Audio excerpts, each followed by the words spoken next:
మీరు ఇంత గుడ్డిగా ఇంతమంది మీద 307 ఐపీసీ ఎట్లా పెడతారు?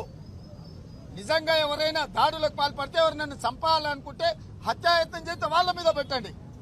అంతే తప్ప నిరసన తెలపడానికి వచ్చిన వాళ్ళ అందరి మీద అడ్డమైన సెక్షన్లు పెట్టి నాన్ బెయిలబుల్ సెక్షన్లు పెడితే ఈ సెక్షన్ల ప్రకారం ఇంకెన్నటికి వాళ్ళ జీవితంలో ఉద్యోగం రాని పరిస్థితులు, ఇంకెన్నటికి వాళ్లకు ప్రభుత్వ ఉద్యోగానికి అర్హత రాలేని పరిస్థితి.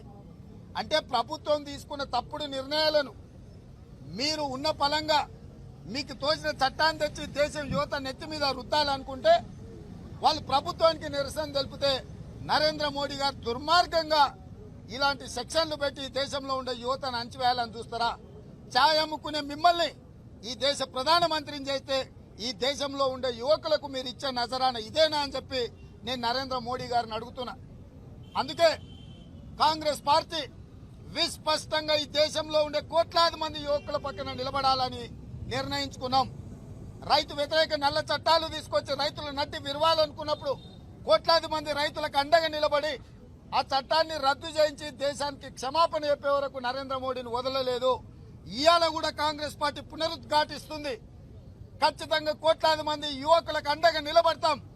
నరేంద్ర మోడీ గారు తీసుకొచ్చిన దిక్కుమాలిన అగ్నిపథ్ పథకాన్ని రద్దు చేయించి ఈ యువకుల మీద పెట్టిన అక్రమ కేసులను తక్షణమే తొలగించి వాళ్లకు ఉద్యోగ అర్హత, ఉద్యోగ అవకాశాలు కల్పించే వరకు కాంగ్రెస్ పార్టీ కొట్లాడుతుంది. ఆ యువకులకు అండగా నిలబడుతుంది.